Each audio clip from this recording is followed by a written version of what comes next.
Hello, and welcome to Create and Do with Andrew Chiu, the podcast. This is episode 4. This is part 2 of our chat with Chris Bavota. We're going to talk about him getting back to his roots and, meeting his partner in life and creative pursuits. So here is part 2 of my talk with Chris Bavota. The relationship ended. The business ended. I ended up moving back to Montreal by myself. And in Montreal, I decided to just regroup completely. The starting those 2 video stores, the one in Vancouver, the one in Edmonton, starting that film festival in Edmonton, then of course moving to a new city again and again and again, and starting that online business, all of that combined pretty much dug a humongous debt hole for me. I ended up owing like $50,000 Oh, whoa. on credit cards, bank loans. And so it mostly came from my first store in Vancouver. That first store in Vancouver cost me way too much because I had no idea what I was doing. I purchased all kinds of stuff on credit, and a lot of things that I purchased weren't really necessary. I just didn't know better. I had a video store, so I had this actual, like building that I was established in. I had to pay rent. I had to, have insurance. I had to have security so that people wouldn't steal my products right off the shelf and go out the front door. I had to have an inventory system. I had to have all this stuff in place, and I didn't know how to do any of it, so I had to buy stuff. I had to buy a security system, like one of those things where, like, if you walk by the door, it beeps. Like you have those little tags that you can put on a CD or a DVD. Yeah, those two things you walk between or whatever. Yeah, exactly. That cost me $7,000. Oh, damn. Which almost cost more than all of the inventory I had the day I opened my store. I only had about $5,000 worth of inventory the day I opened my store. Of course, the inventory grew, but I bought those security things thinking that I needed them, and I didn't. Someone convinced me of it. I bought it. That ended up being $7,000 of that debt that followed me for years.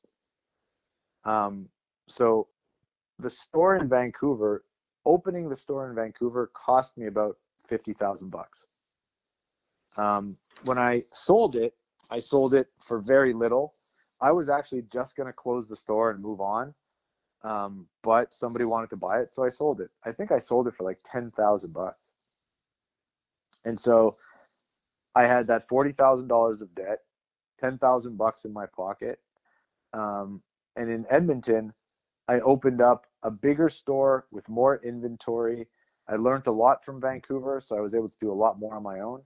Opening the store in Edmonton cost about $10,000. So way cheaper. Way cheaper, and immediately the store in Edmonton started making money. But that $40,000 I still, or even actually $50,000, whatever it was, that I still owed from Vancouver was really challenging to, constantly keep up with the payments to pay it back. If I would have gone bankrupt immediately in Edmonton and opened that video store, I would have probably got into profit very quickly. But because of that debt that kept following me, by the time I sold the store in Edmonton, and I had also put on that film festival, and then I moved to Fredericton, the debt was just overwhelming. I can never catch up, and so by the time I went from Edmonton to Fredericton to Halifax back to Montreal, at that point I realized I kind of had to go bankrupt. This debt had been following me. I could never get out from under it. Even like any job I got, I was making minimum wage. I wasn't making a lot of money. Right. Working full time, even working multiple jobs, trying to pay off a $50,000 loan on credit cards, on a bank loan, and even on a line of credit. The interest was just like way too much. It was overwhelming. Yeah. I think a friend of mine was like $100,000 and I think it was like $2,000 every month, like just for Mhm. the interest. That's the thing is your minimum payment is about 2 grand, but when you look at how much of that minimum payment is actually going to the The mass principal or of whatever. the principal of your debt is very little. The interest is humongous, and it takes so long before that changes at all. Right, right. And so if I was just paying that bare minimum, it ended up being about $1,400 a month. And of course, minimum wage is about $1,600 a month. Just paying, if I ended up moving back to Montreal, living with my parents, working for minimum wage, paying back that debt, I couldn't get out from under it. It was impossible. It would have taken me 25 years or something like that. Mm-hmm. Now, it's no one's fault but my own. I got into that mess. Thankfully, I could go bankrupt. There were some major cons to going bankrupt. Obviously, messing with my, credit. I no longer could get a credit card. I can no longer get a loan. I couldn't really do anything. I think it follows you for 7 years. So for 7 years, so I went bankrupt as soon as I moved back to Montreal. I moved in with my parents. Thankfully, they let me sleep on a couch. It was a fold-out couch, but I slept on a couch for a year at my parents' place. I was 29. I was bankrupt. I was jobless. I had been engaged to that woman, and we had broken up. So it was like the end of all of these things. And the result of that was moving back in with my parents, sleeping on a fold-out couch, trying to, climb back out of the hole I had created for myself. I had no job, no money, no nothing.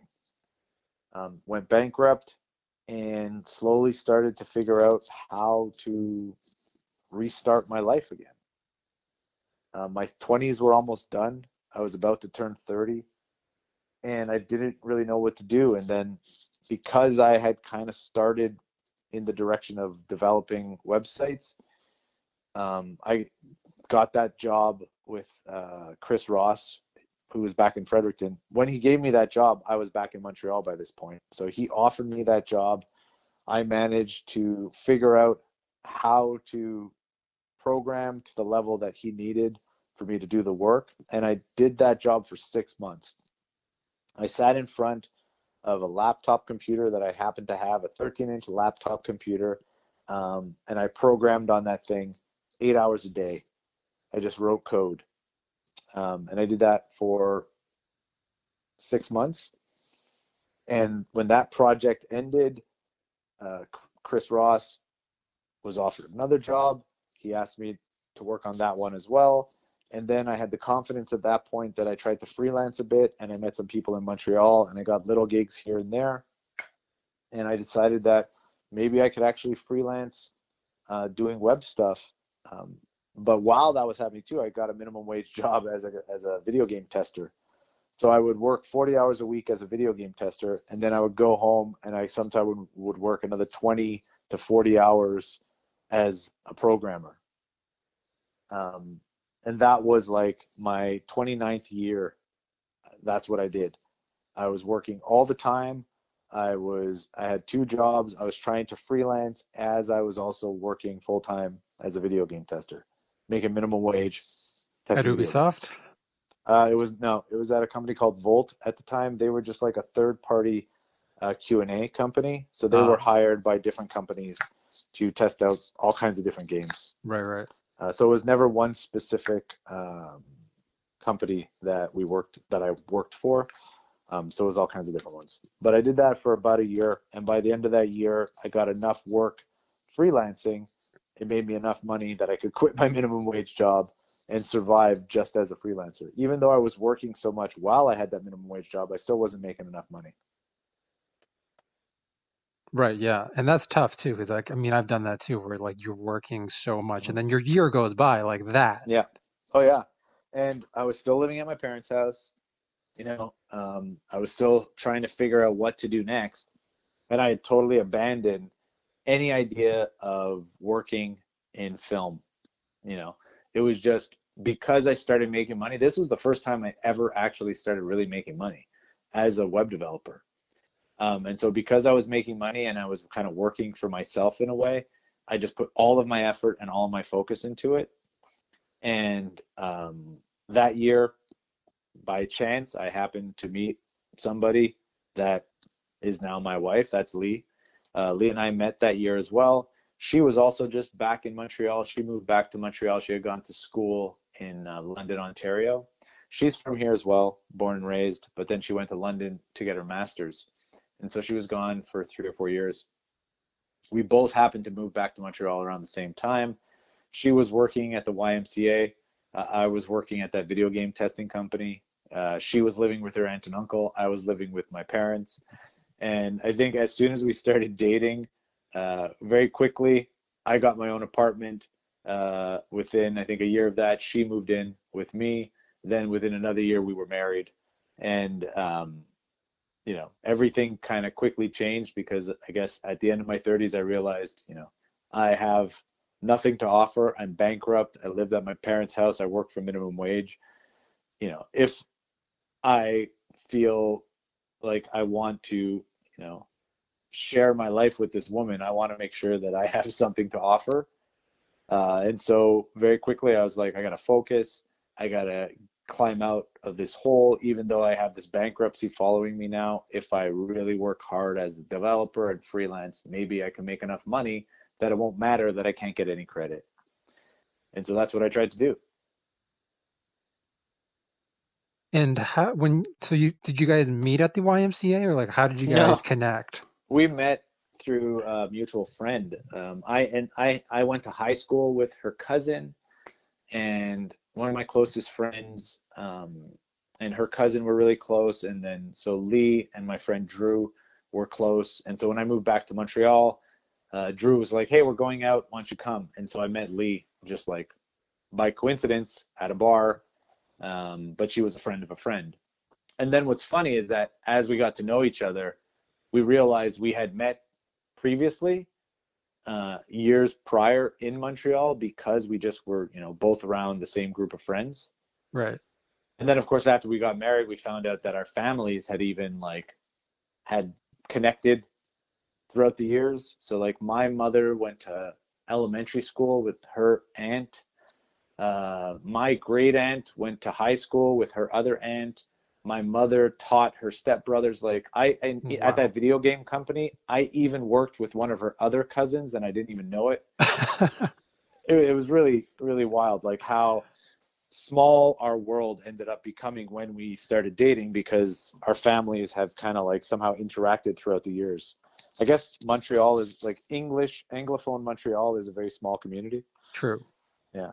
Um, but yeah, and back then we met, we both, had an interest in film. We used to go to see movies every week.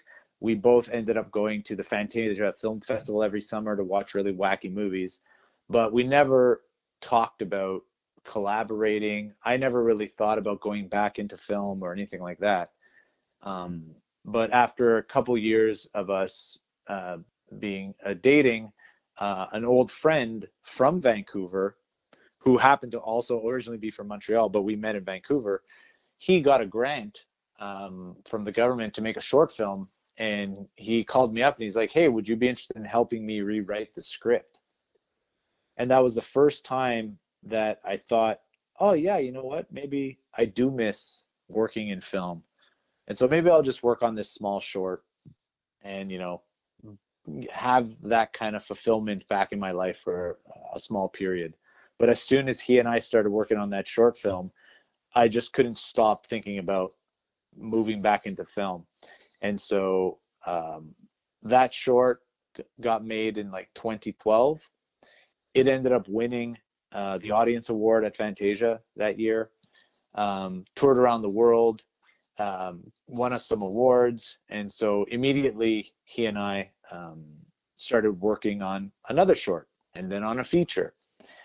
And before I knew it, my passion and love for filmmaking came back hard. And the same thing happened before when I was just like working twice as hard at that video game company to focus on becoming a web developer. Now that I was a web developer full time as a freelancer, I started putting in all those extra hours to go back into filmmaking.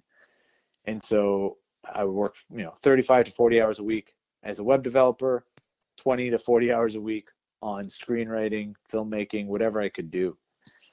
And that guy I worked with, his name was Sid Zanforlin. We did 2 shorts together and a feature film. Both shorts played around the world.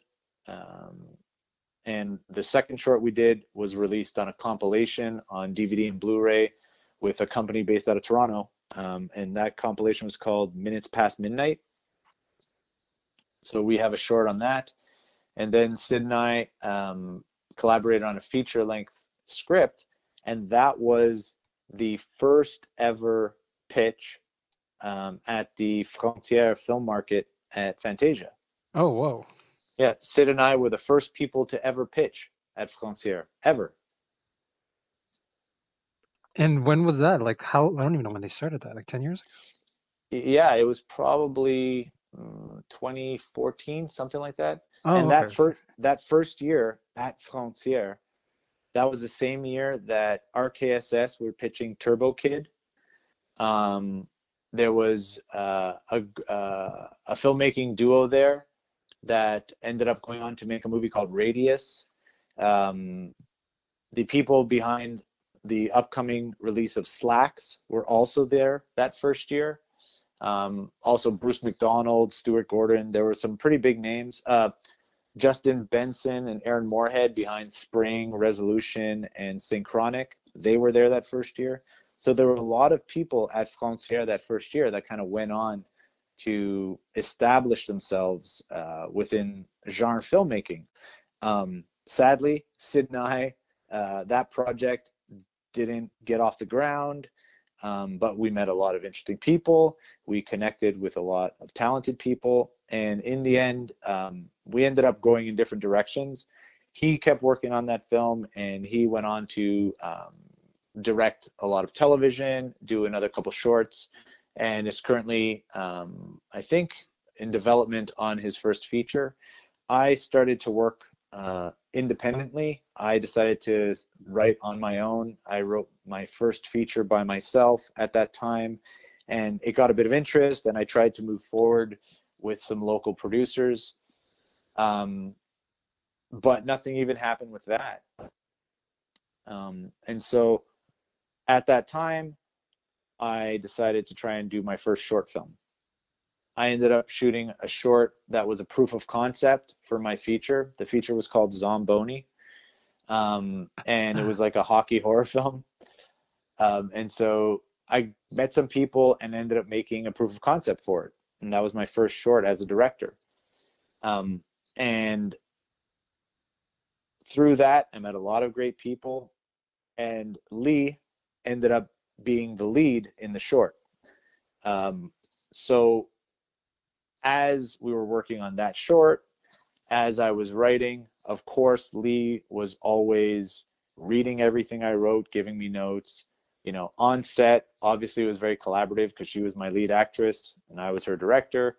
And there was like a kind of natural evolution that as I kept writing, she started to write with me. And so we ended up collaborating on a script called Shallow Water.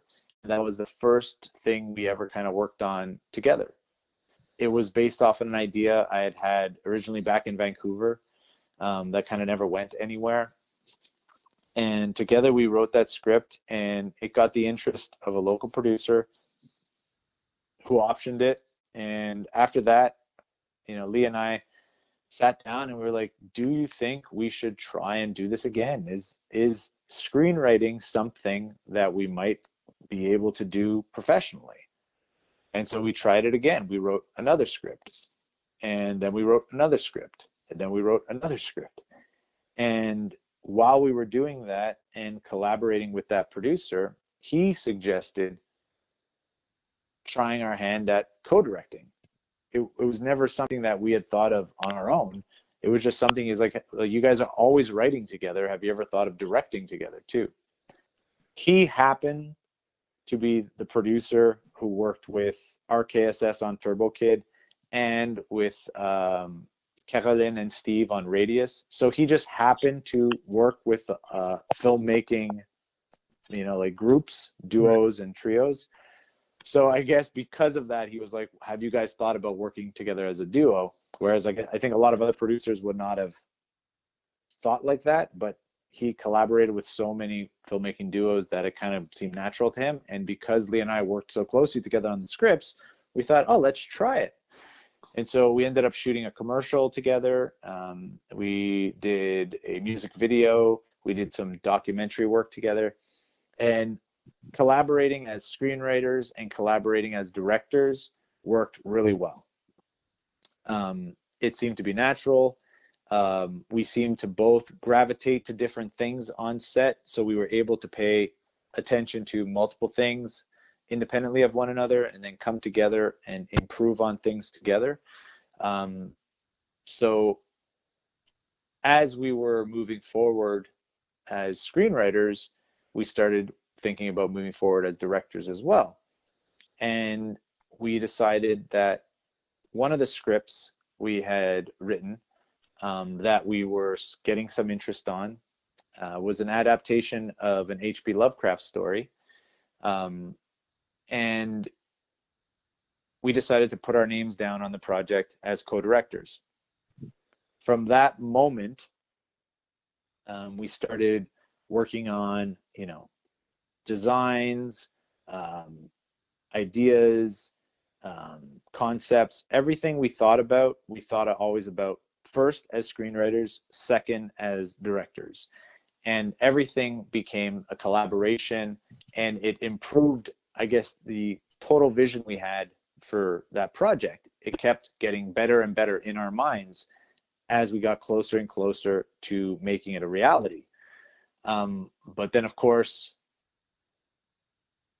it's not like we were so far ahead that we were literally about to start, but we were getting pretty close to moving forward with a good team of people that we thought would be able to help us get the budget we wanted.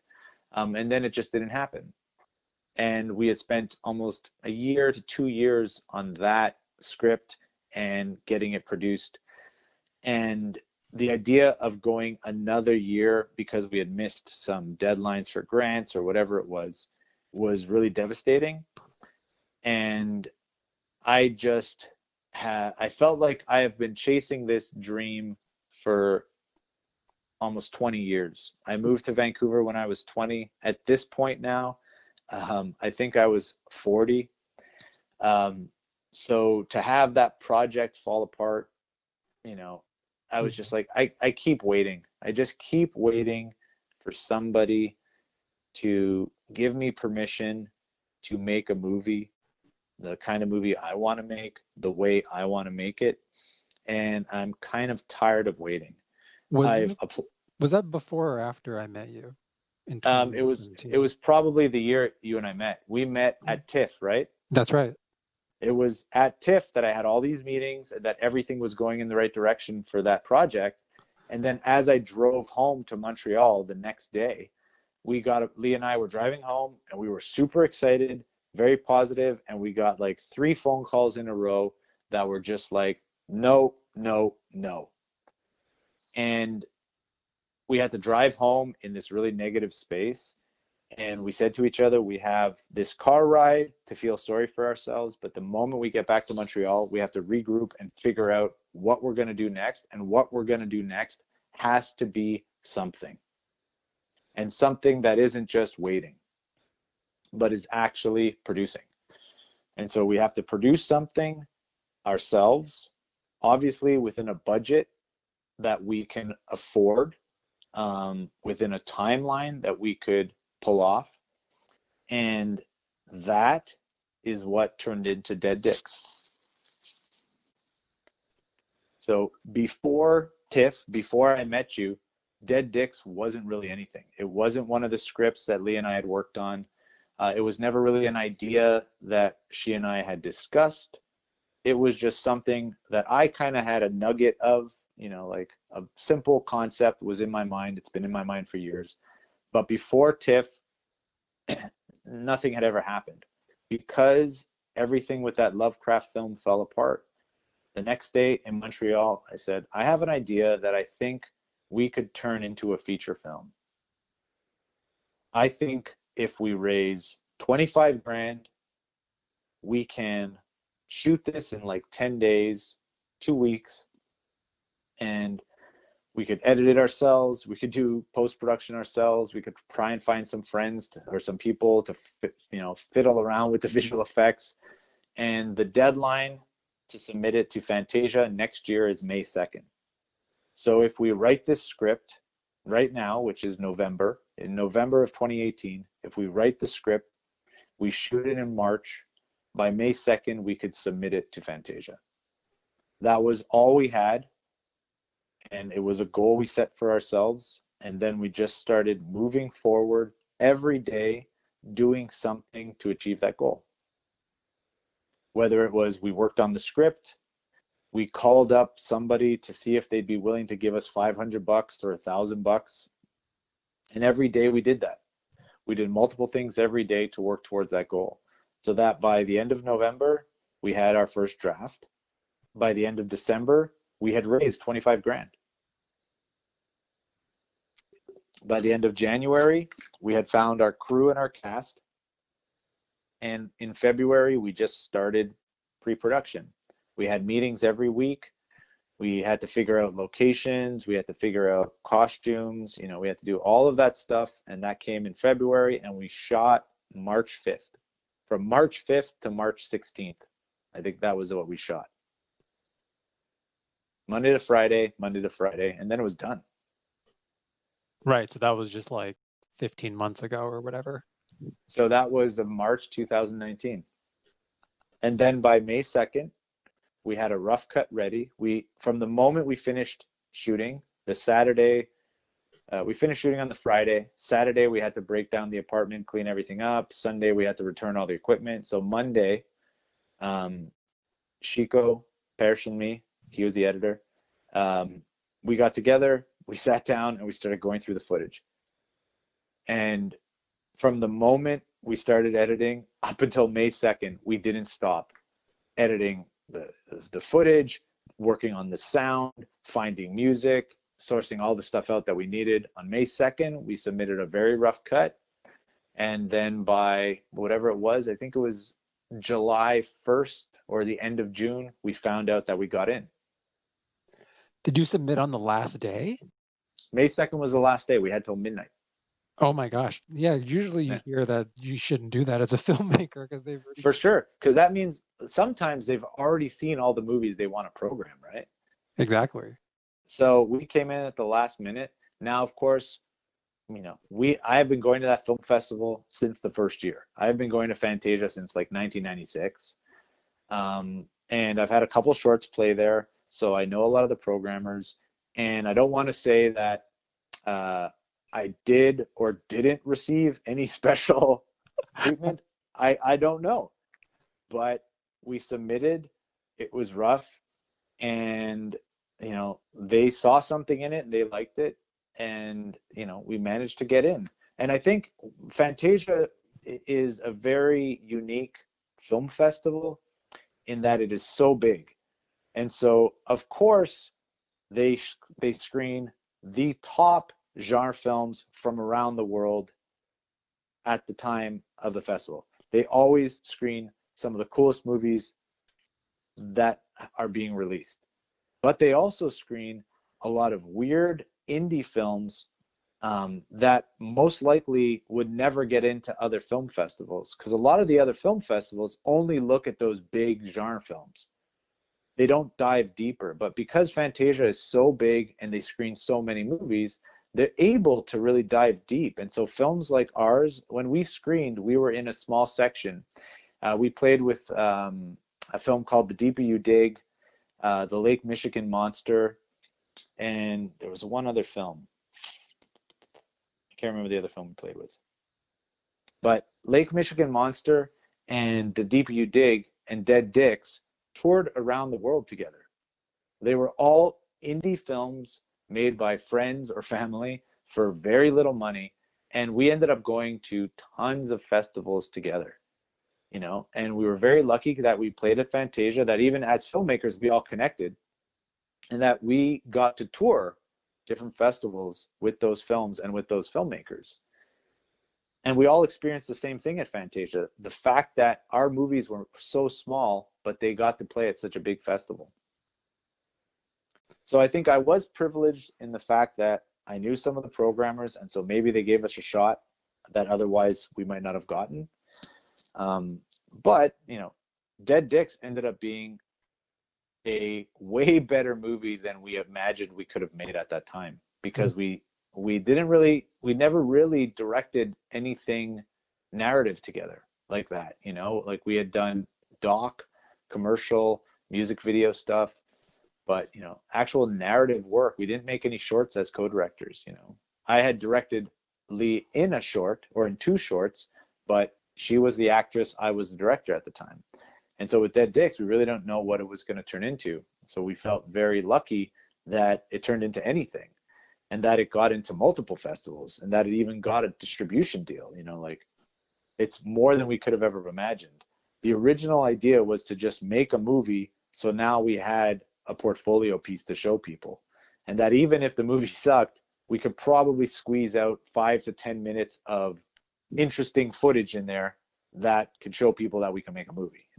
Right. Well, no, honestly, like, don't sell yourself short, because, I haven't seen the movie yet, but from people that I know that have seen it, they've all said positive things, and I don't think they were, just lying to me or something, Yeah, I think the thing about Dead Dicks and what we really wanted to do at the time was make a film that it's like only we could have made it.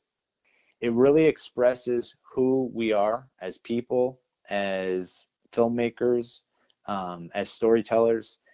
It's very personal. It's very weird. And if you get to know Lee and I as people, then Dead Dicks makes a lot of sense. If you kind of go in cold, I think it could be really weird. I think you could still connect with it. It could be very relatable. I think a certain type of audience is never going to connect with this film, just because it is weird. It's not super unconventional, but it's not very conventional.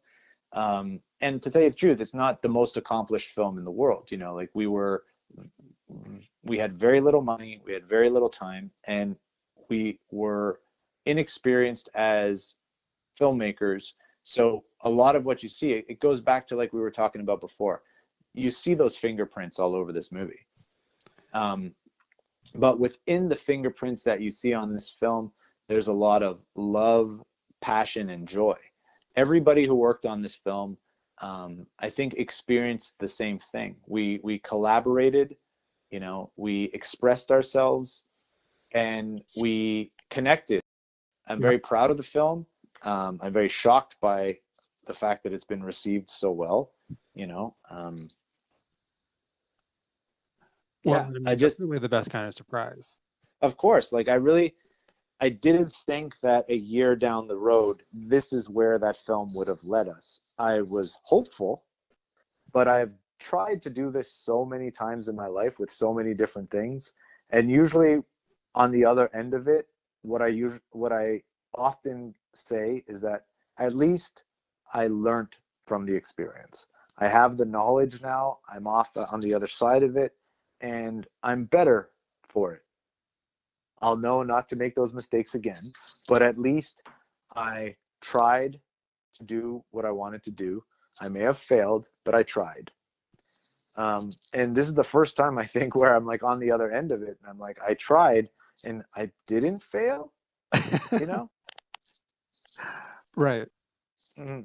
And I mean, honestly, actually, it's funny. Like, I find that happens a lot for people on their journey to find that thing that they're meant to do.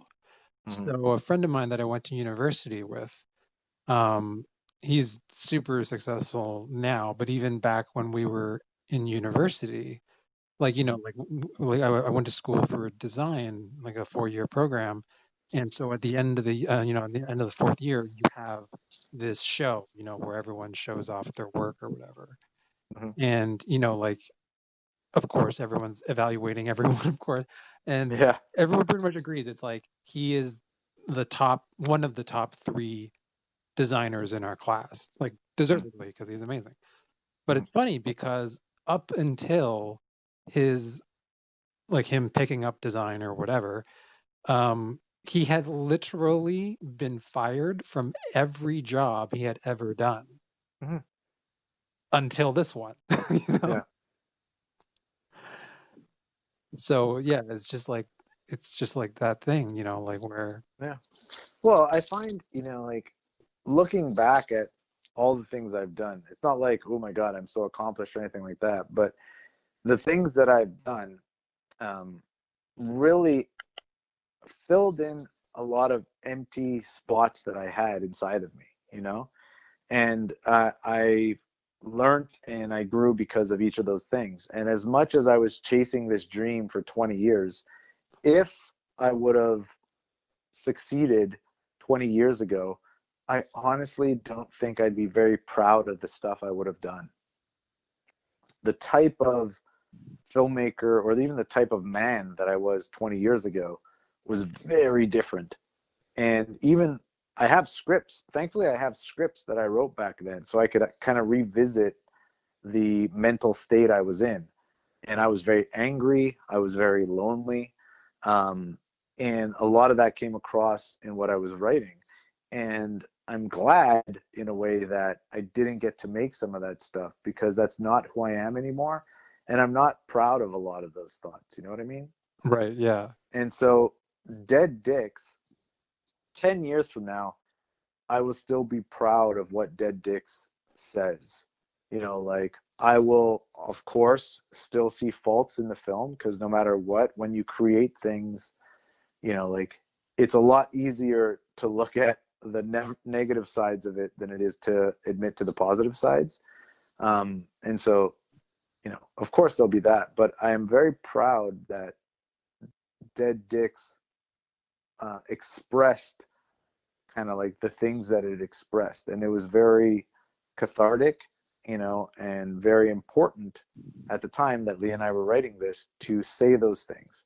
And I think because of it, it's also helped us evolve as writers in a way that we only want to be able to express ourselves and say things that are important to us. Of course, we are 100% interested in being hired to write some amazing commercial film down the road. But right now, like, because we are still kind of in this indie world and we're working with very small budgets, we have this freedom to really try and say something, like blatantly say it. Dead Dicks blatantly says something. And even the next film that we're working on right now, it's called Red Acres. It blatantly says stuff, and it says a lot about who Lee and I, who we are, how we think, how we see the world, how we want the world to see us. And so, before that, maybe we weren't really so personal about how we collaborated on these scripts. And now we're very personal. Like we really, really put a lot of ourselves into these movies. Well, and that's very rare and so important, like, because I mean, especially in the genre side of, the film world. I mean, I can't even, you probably know the figure, but there's like, I'm sure like a good chunk of films made in the whole world are just genre movies, and they're really just there just to make money. Yeah. So the fact that you could actually, put yourselves into it Mm. and make it about something that's actually important to you people, Yeah. to you guys, and is representative of you guys, Yeah. like regardless of regardless if it even had the success that you've had with it, that is an accomplishment in itself. Yeah. And so, wait, what is is the next one also a horror thriller action or? Well, I think Lee and I, all of the scripts we've collaborated on so far are all horror movies. I am a lifelong, diehard horror fan. Right. And the video stores I opened up were both kind of horror video stores. The film festivals I started were horror film festivals. The magazines I wrote for were all horror magazines. So this is the thing that is like a big part of my life.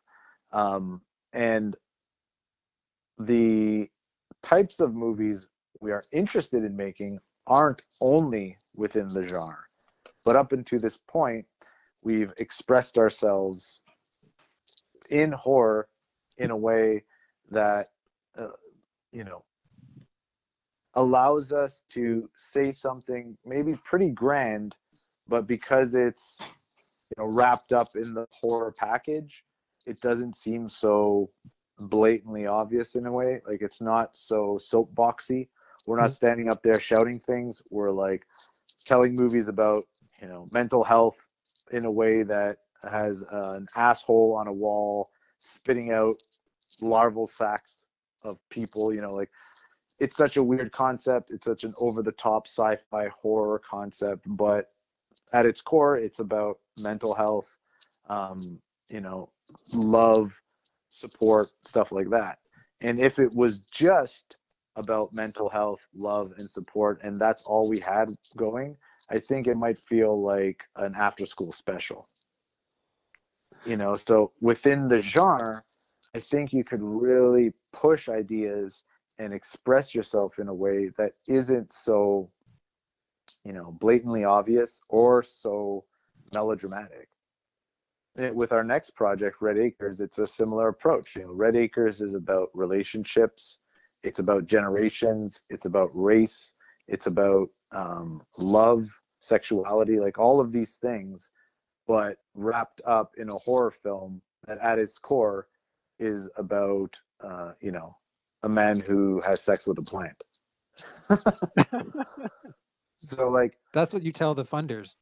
Yeah, and that's the thing too, is like these types of movies are way more challenging to raise money for. Like Dead Dicks would never have been able to be made, I think, through any type of normal funding, because it's hard to pitch an idea that is based on an asshole or an orifice on a wall birthing a person.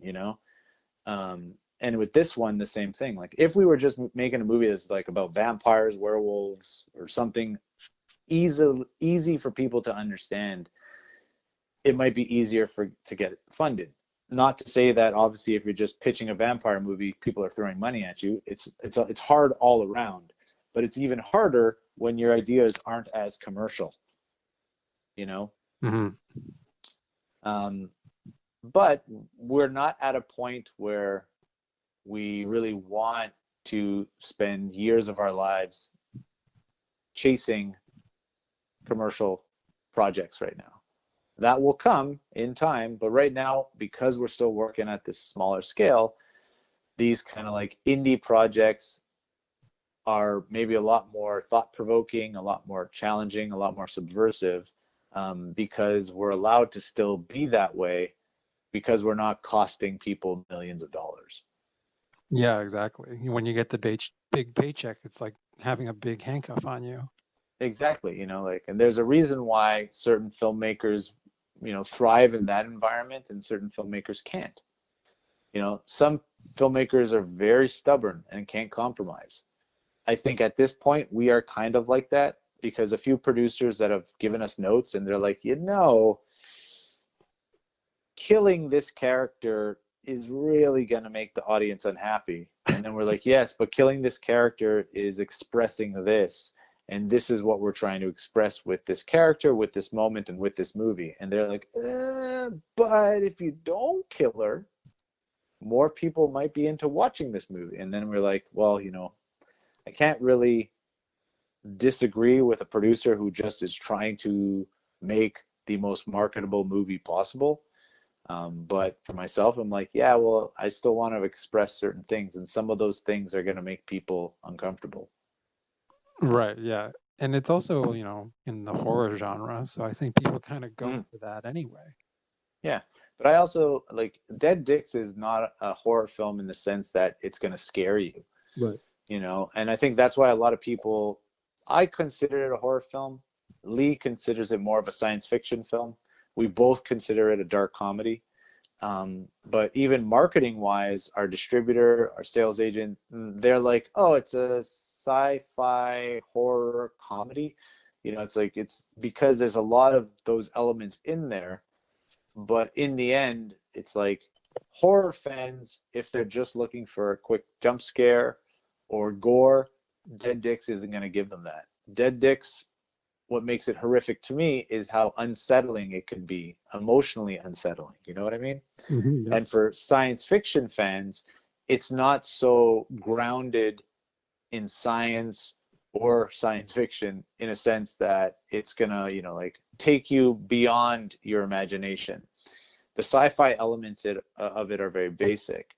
Now, the most genre it is dark comedy. It's like a human drama that has a lot of dark comedy to it that touches on horrific elements and touches on science fiction elements. But genre is a big important thing for marketing. And so our next film is a lot more of a horror film, but because it's also about sexuality, relationships, and race, there's a lot of drama going on. It's going to have more scares in it, let's say, and possibly more gore in the sense that we'll have more money to create more practical effects. But even then, like, will it be considered a horror movie amongst certain horror fans? Maybe not. I don't know. Right. But I mean, I don't know what kind of horror movies you like, but like I love stuff like The Witch, Hmm. which apparently pisses a lot of people off, but Oh yeah, for sure. I really Like if love that movie. Yeah, like there's a lot of great films out now that are, like taking the genre in interesting directions. These films have always existed. These types of filmmakers have always existed within the genre. It's just that, 20, 30, 40, 50 years ago, they were not the mainstream. They were always indie filmmakers, foreign filmmakers. But now the fact that films like The Witch or Midsummer or Get Out are being released by major studios and making tons of money in the theater, that's the only kind of difference between now and then. Because movies like Get Out have existed, movies like Midsummer have existed. They just have not existed in a commercial space the way they do today, which is great because it means that there is an audience there. If producers, if studios are willing to take a chance, there is an audience. We know that because time and time again, these types of horror films come out and they make money. Well, yeah. But to connect with the right producer, to connect with the right studio, it's still extremely difficult. Yeah, I forgot where I read it. It was in the past 24 hours. Oh, I know what. I was listening to a crowdfunding webinar yesterday with Mm-hmm. two filmmakers. One who was like an actress turned director, and she has a show now. And she was saying, literally, I think it was telefilm, but actually I can't remember if it Mm-hmm. was telefilm. But basically, they literally said like black people don't watch genre movies. Yeah. Like I've what? been I've been at a festival and I've heard someone say women don't watch genre movies. Like it's it's completely ridiculous. Yeah, exactly. The fan base for these films, um, and the fan base for a lot of things is extremely diverse. And so for anybody to single out a type of fan is ridiculous. And all it really does is express how little people who may say things like that actually know about their audience. Because entertainment, like cinema, it provides a lot of different things for a lot of different people. And having more diverse films will obviously help increase the diversity of the people who are interested in watching those films. But, you know, as like white and male dominated that the film industry has been since its inception, hasn't stopped fans from coming to those movies and a diverse fan base being created, which in turn creates a diverse filmmaking base, right? And so thinking that these films don't reach out to certain people is stupid. Thinking that we can't make more diverse films to reach out to even more diverse people is even more stupid. Diverse voices, diverse stories can only help increase our, acceptance, our connections, our relationships, and having anybody claim otherwise is foolish. Yeah, exactly. It's like, oh wait, but we're always used to seeing white people being the heroes, so people don't want to see someone else be the hero. Yeah, it's bullshit. And we know it's bullshit because movies like Get Out, movies like Night of the Living Dead, like Yeah. movies like Candyman, they're like, it's not like there are as many. Of course there aren't. There are fewer films directed by women in general. Within the horror genre, there are even fewer films directed by women. There are fewer films directed by Black people, people of color.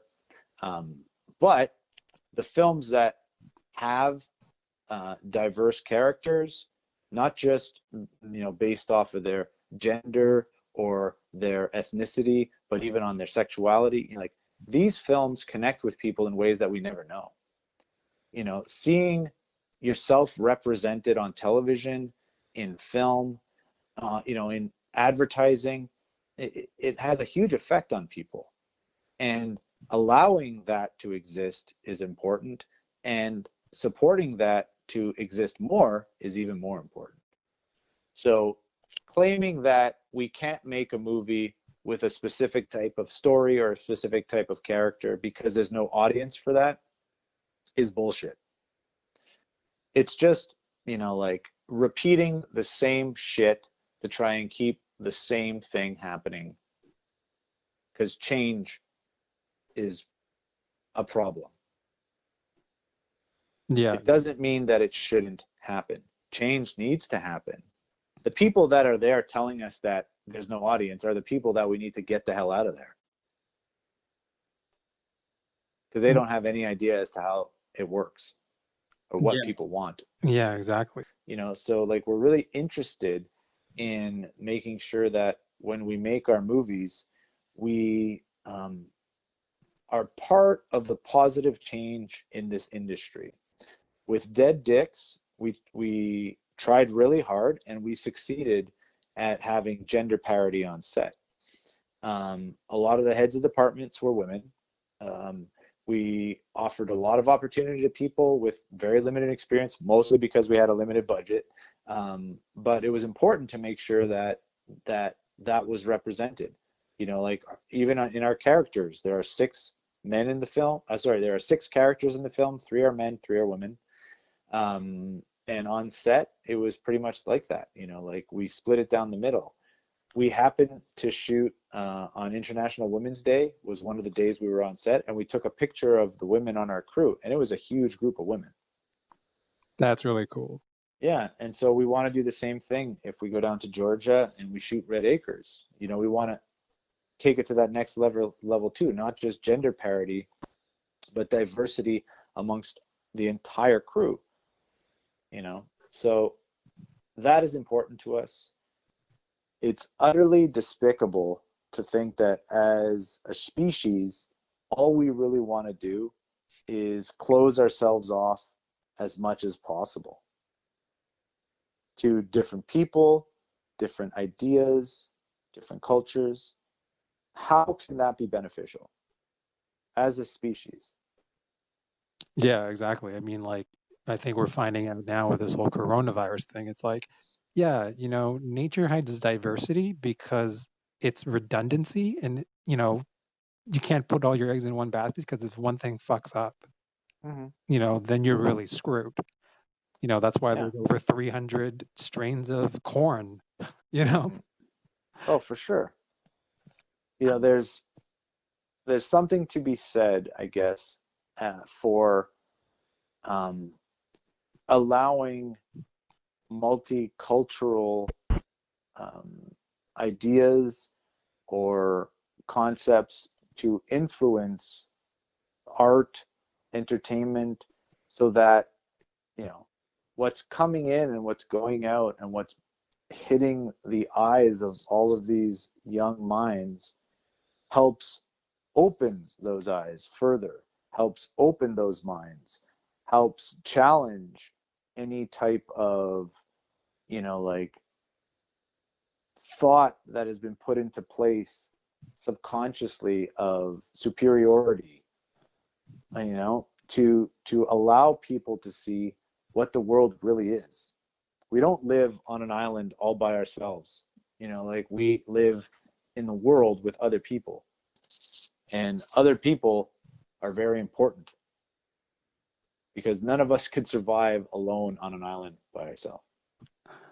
Every Castaway movie that tries to make it seem like it is happening and people do it, it's like, sure, people can survive, but should we? Yeah, I think it would be a pretty shitty way to live. Yeah, and so diversifying the voices, diversifying the stories is honestly, it's just like the easiest thing that they could be letting us do. Like keeping the door closed is a lot harder to all of these people. Yeah, and the demographics are changing, right? It's like, sorry, that's not where we live anymore. Yeah. Like no matter how much you want it to be, it's not. And the audience is a lot bigger than that.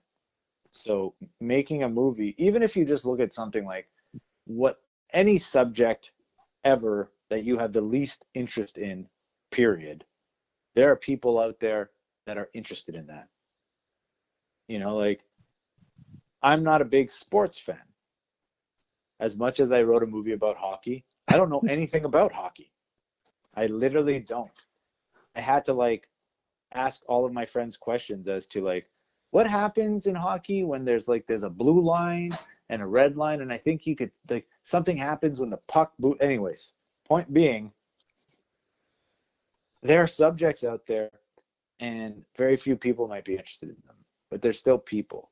They're still interests, and so talking about these things I think is important. Letting people know they're not alone. It's like back in the day when Star Trek first started screening in different countries around the world, and the people watching it thought they were the only people that watched this crazy show. And then cut to 10 years later and a Star Trek convention happens in Bulgaria, and all of a sudden there are 1,000 people that show up and they realize they're not alone. Right, yeah. Some stupid TV show that was written off connected people, No network believed in it. No promoter thought it had any value at the time. And 30 years later, it connected people. Anyhow, now you're making me, I'm ranting about things. I love it. Really, no, this is really cool. I know, we have mutual friends, but we don't know each other very well. Yeah. So this has been an awesome way to get to know you, and I totally want to meet with you next time. Next time they let Ontarians into Quebec, whenever that is. Well, we used to, Lee and I come out to Toronto a lot. We have friends there. Toronto is an important stop for us, but of course we haven't been back in a while now, and we don't know when we're going to be able to be back. You're part of the circle of friends that, we go out there to visit. So I'm sure you are in and around. Yes, I hope. Okay, wait, I'm going to go back to when you said your dad got the VCR. Okay, yeah. So I found it interesting that you said, it was that class that made you realize, filmmaking as a career or whatever. Yeah. Because usually I hear people say it was a movie, and half the people say Clockwork Orange and half the other people say 2001: Space Odyssey. Yeah, yeah. Did you have that kind of experience with a film or a movie or a TV show or anything like that that made you realize like, oh, this is like something? Well, honestly, like I said, I was obsessed with movies, but I never thought that I could make them. Maybe because I was from Montreal and I didn't know enough about movies back then. Like I didn't know that, a lot of those Cronenberg films were shot in Montreal and a lot of other weird horror movies. I didn't know that there were Canadian movies, period. You know what I mean? I didn't understand that kind of stuff. I never saw who a director was other than Steven Spielberg. Um, but because I was so into movies in high school, a lot of my friends worked at a video store that was just down the road from my high school. And so we spent every weekend hanging out in the video store watching movies. And I remember that there was one film that came out at that time that all of my friends hated, that I totally fell in love with, and I ended up buying myself a copy of that VHS tape and I watched it all the time. And that movie was Peter Jackson's, well, the North American release was called Dead Alive, but the original title was Brain Dead. Right. And it was gory, funny, so stupid and funny, and so over the top and gory that I loved every minute of it. And after I watched that movie, I learned more about Peter Jackson because I happened to be graduating, going into college. I started taking that television class. And by coincidence, I think Bad Taste, which was Peter Jackson's first movie, was playing down the road at the time there was like Cinéma du Paris, which is kind of like Cinéma du Parc. They're like repertoire cinemas over here. Bad Taste was playing and Meet the Feebles. And so I ended up seeing those films and I couldn't believe how unique and different each one of his films was. And that he was just some guy in New Zealand kind of making these movies with his friends or his family. I think he actually writes everything with his wife. And so those films kind of really got me excited of the idea of making a movie and doing something weird and wacky. So for the longest time, Peter Jackson was my favorite filmmaker. Because also around that time, Heavenly Creatures came out. And that's where he like graduated to that next level of I guess how the world saw him, because he wasn't just making trash anymore. He was making this like beautifully touching, dramatic, fantastic movie. And then of course The Frighteners, which was back to the kind of trashy horror sci-fi stuff, and on to Lord of the Rings and everything else that happened afterwards. But at the time, he was the kind of filmmaker I wanted to be, where he wasn't afraid of being offensive. He wasn't afraid of coming from a real trashy roots. And he wasn't afraid that that somehow would pigeonhole him from being able to express himself in a more dramatic way, in a more fantastic way, in a more straightforward way. Like he just wanted to tell the stories that were true to him. However, he could. And nothing was, like to him within the art form, nothing was considered low. Nothing was considered beneath him. And that's, I think, a real interesting kind of way to look at being a creative person, is to like, if you're only trying to create mainstream commercial art that appeals to a mass audience, there's nothing wrong with that. But I think sometimes you could really miss out on doing something or saying something that's really important and unique to you. And Peter Jackson started out his career saying something that was important and unique to him. He went on, of course, to be an Academy Award-winning filmmaker, making the largest trilogy of the modern age. But he started out making films that would offend your grandmother, you know? Right. Yeah, or And like James Gunn, you know. same thing, you know. And James Gunn used to come to Fantasia with Troma every year back in the day when he was writing, you know, Tromeo and Juliet and Terra Firma, and him and Lloyd Kaufman were partners. And James, I'm sure, was very much had a similar approach to someone like Peter Jackson, where it's just like nothing is beneath him. You know, he just wants to be involved in film because he loves film more than anything. He can't live without it. And I grew up like that too. I couldn't live without watching a movie. Every day of my life when I was growing up, I watched a movie. And I still try to do it today. There are some days when I can't, and I kind of get mad. You know, like when the day is over and I'm like, ugh, I haven't watched a new movie today or rewatched one of my favorite films. I kind of get disappointed in myself. But honestly, now as a 42-year-old man with 2 children, you know, like being married, trying to, you know, like continue along in a career as a filmmaker and also pay the bills by, you know, like I still do some freelance web stuff here and there. I teach every few days. It's actually very hard to find the time to sit down and actually watch a movie. Yeah, I believe it. I mean, I don't have children yet, and I always think like relish this time. Yeah. I don't have, no one's asking me for anything. Yeah, exactly. You don't know how lucky you are, Andrew. Yeah, exactly. Okay, so I'm sure there's going to be filmmakers listening to this. Mhm. So, and you know, like I always like to, you know, look, you know, they're always looking for nuggets, you know, and whatever. Mhm. So, were there any lessons that you learned in this whole journey? I guess first in the making of the movie, like the production, Mhm. because this is like the big, I believe your biggest production you ever had. Yes, for sure. I had worked on some big things out west, but only in the art department, you know, or as an extra. But being in control of this set, producing it, directing it, being the screenwriter, or I guess co-screenwriter, co-producer, co-director, um, it was all very overwhelming.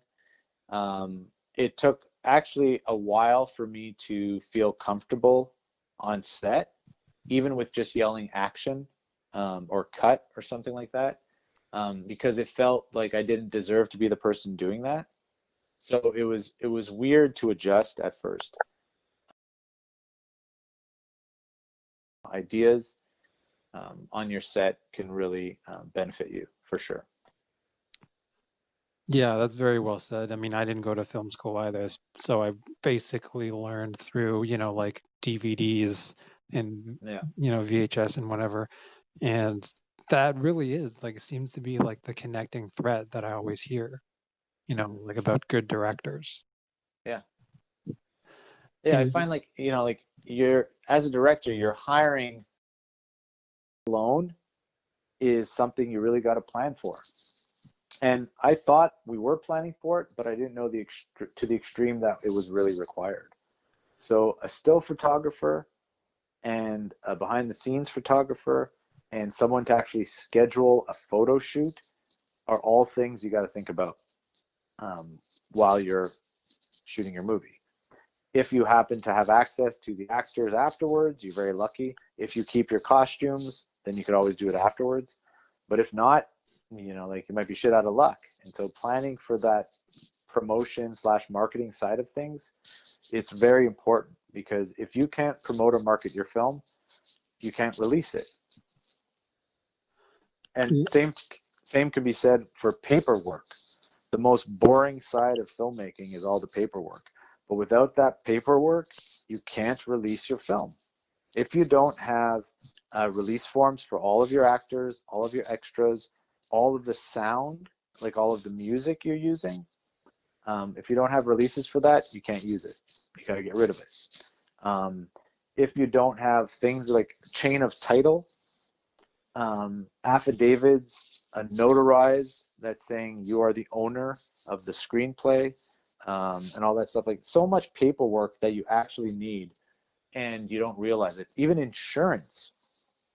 If you don't have insurance, you might not be able to release your film. like E&O insurance? Yeah, E&O insurance. So you make a movie for $5,000. Let's say that's what you're gonna do. You're gonna go make a feature for $5,000.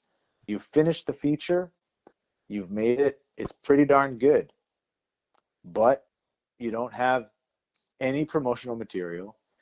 You didn't get the rights to shoot in some of those locations, so you don't have the right paperwork to say that you have that location signed off, a release for the location, a release for possibly, you know, billboards or ads you have in your film, or, you know, like products you happen to use in the movie that are trademarked, or even to the point where you can't afford to get E&O insurance to make sure that no one's going to sue you. People might not approach you to distribute it, as good as your movie could be. Did you guys have to pay for it yourselves, or did you get it when, you got sales agents or distributors on board? So thankfully, you don't have to have all of this stuff right away. Thankfully, some distributors don't require it, but some do. You could always get a lot of this stuff afterwards, but the fact that you're unaware of it and could be confronted by a bill that is upwards of $5,000 is shocking. Now, of course, people who have a lot more experience making and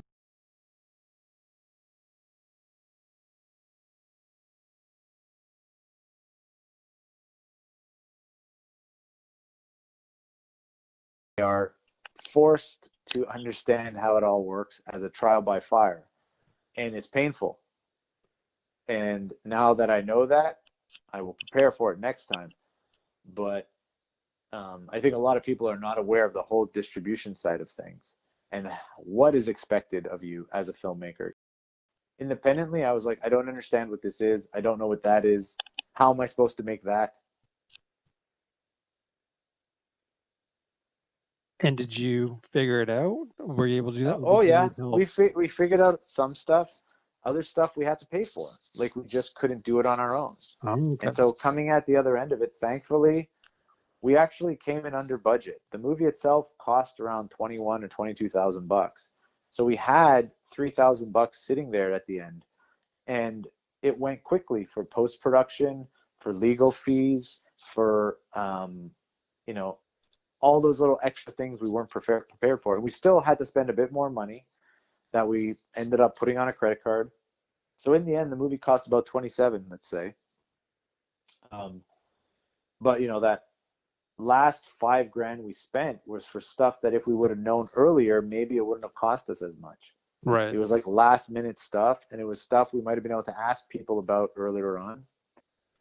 You know, and some things like post-production was a lot more of a headache than we anticipated, and in the end cost us time and money.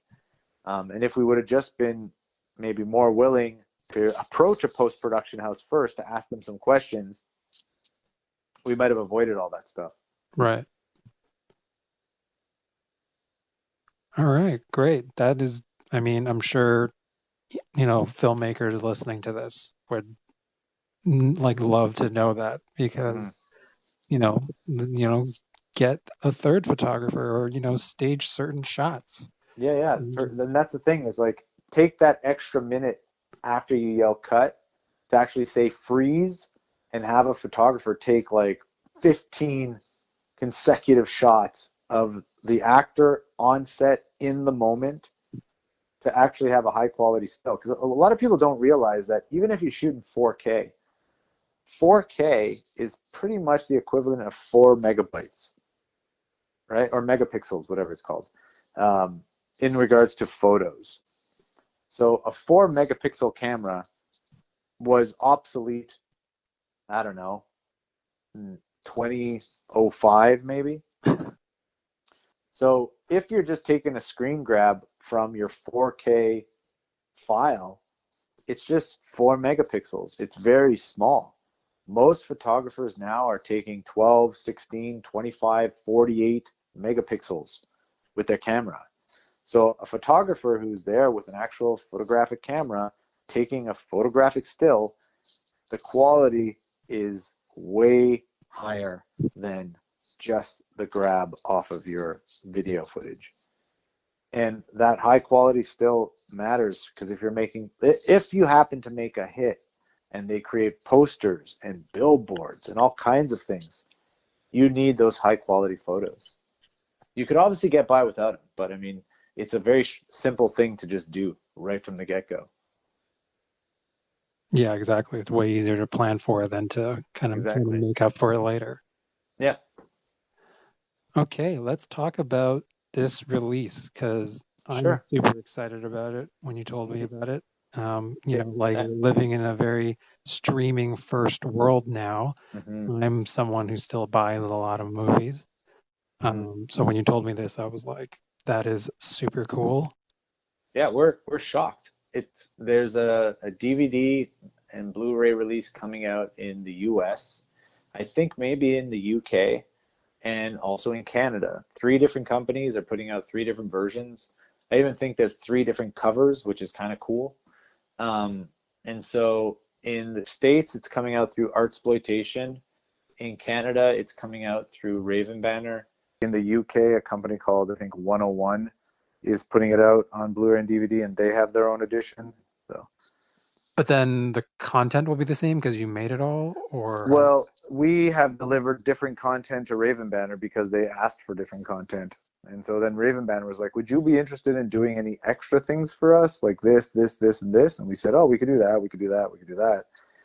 And they gave us a further deadline than the other companies, so we had a bit more time, and so we added more features to the Raven Banner disc. Oh, okay. And does that mean, like, I think you mentioned before that it was like multiple discs, right? Yeah, so they want to put out a CD as well, so they got the soundtrack from us. They're going to put that out. Oh, whoa. That is super cool. So it's super exciting. This might be next to Die Hard. I don't know. Or Dead Alive. Or Dead Alive, exactly. We are still in shock from how this film has been received. We're, like whenever a press release goes out and a couple websites start talking about it, it's so cool. It's such a great feeling to know that, more and more people are going to be able to see this film, whether they like it or not. They're going to be able to see it, and they're going to be able to hold it, and hopefully, even though we haven't heard anything about streaming yet, hopefully down the road, it'll come out on Amazon, Tubi, Netflix, something, just to even make it even more accessible to people. Because as much as, like, of course, I don't want to say this so that my producers hate me, but I don't care so much about, making a lot of money doing this. Only because I've never made a lot of money doing this, so that's why it's never been a priority of mine. I just do it to do it. Obviously, all of the producers I will work with in the future, I'm very interested in making money and making them money. But for now, I'm interested in having people be able to see it, and accessibility to these types of indie films is really important to get more eyes on it, and to get the type of eyes on it that are gonna enjoy it and relate to it. The more, the more I visited different cities as I was, traveling around Canada, and the different movies I got to experience because of video stores, repertoire cinemas, film festivals, things I would have never experienced if it wasn't for people like, Kevin Martin in Edmonton, Kayla Janice, Kelly Salerno in Vancouver, and like tons of people from Fantasia and other film festivals I've gone to who have helped open my mind and open my eyes in regards to the movies I watch. Like being able to still do that for the next generation is very important. And as much as we don't have video stores anymore, there are still a lot of collectors out there, and there are a lot of conventions, but streaming is never going away. And if Dead Dicks or Red Acres or whatever movie I'm lucky enough to make down the road, if it only ever comes out streaming, that is more than enough and more than I could ever ask for. Playing theatrically, I think, is cool, but honestly, most of the movies I saw that meant something to me, I saw it on a TV in my house with my family or with my friends, on a couch, on the floor. I didn't see them in a cinema.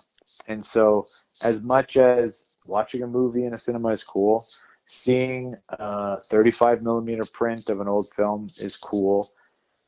That's not really how I experienced a lot of these movies. And that is probably how a lot of people in the 80s, people my age, got to experience these movies. We didn't all have big, like stuff like the Alamo Draft House and these film festivals that exist today didn't exist when I was a kid.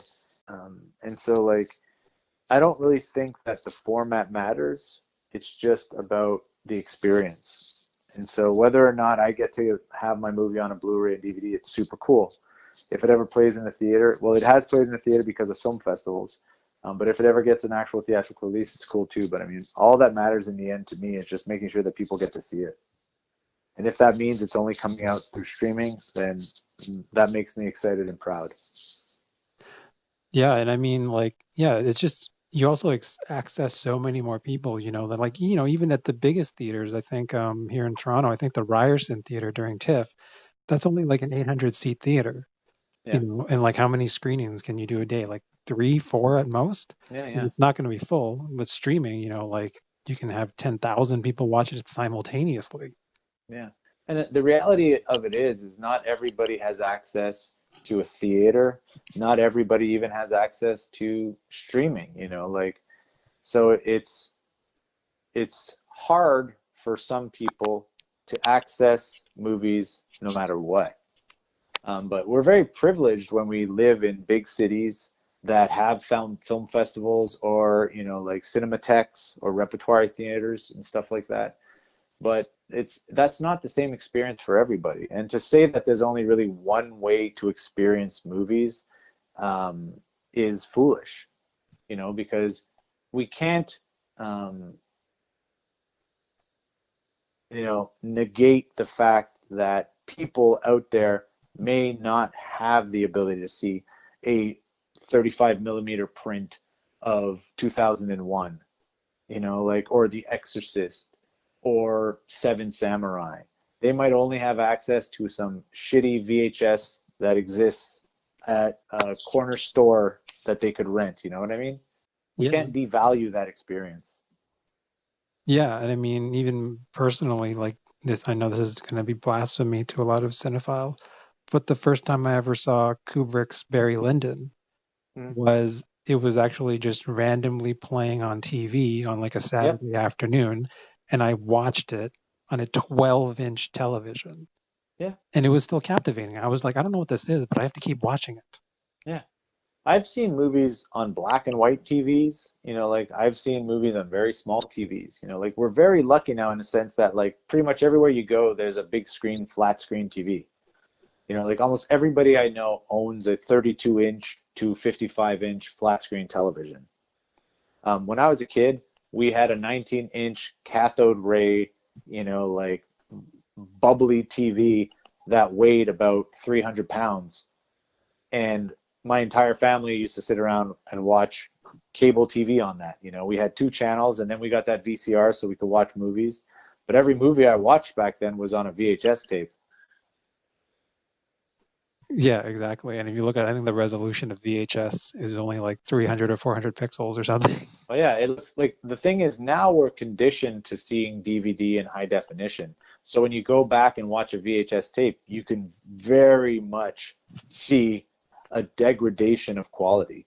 But back then, that was all we had, so it looked really good to us.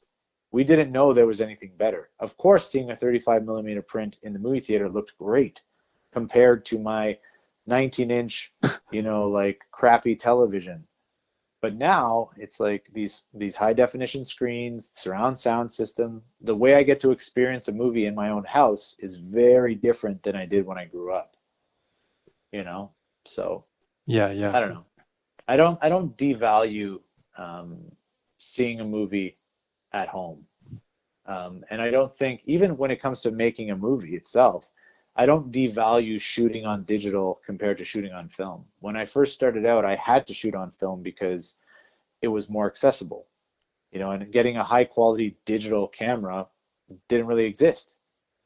So if you shot stuff on digital back when I was a kid, it was like a whole movie, and it was like on a high 8 cassette that the quality was horrible, So shooting on 16 millimeter or even 8 millimeter back then obviously was kind of a necessity. But nowadays, people deciding to shoot on film, it's almost like arguing that somehow if your book is printed on a different type of paper, it makes your book better. Right. Like the words are the words. What's on the screen is the same. Whether or not your grain is natural, whether or not the light value from dark to bright is more elaborate, like all of that stuff is meaningless. Like it's really about the message, it's really about what you're saying, it's not how you say it. So arguing whether or not you should shoot something on film, or you can't really make this movie without the perfect camera, it's all bull. Like whatever you have at your disposal is what you need to use. And if you only have $500, then that's what you have as your budget, and don't let anything else stop you. Do it. Shoot it with the camera you have, shoot it with the amount of money you have, shoot it with the people you have. Just shoot it, I think that is a wonderful message to end on. I agree. All right, Chris, thank you for spending your Saturday afternoon into evening with me. Sure. Thank you so much. It was a very good conversation. I'm excited to see how you could edit me down to not sound so stupid. Thank you so much. No problem. All right. You take care, man. Have a good night. All right. Good night. Talk soon. Bye-bye.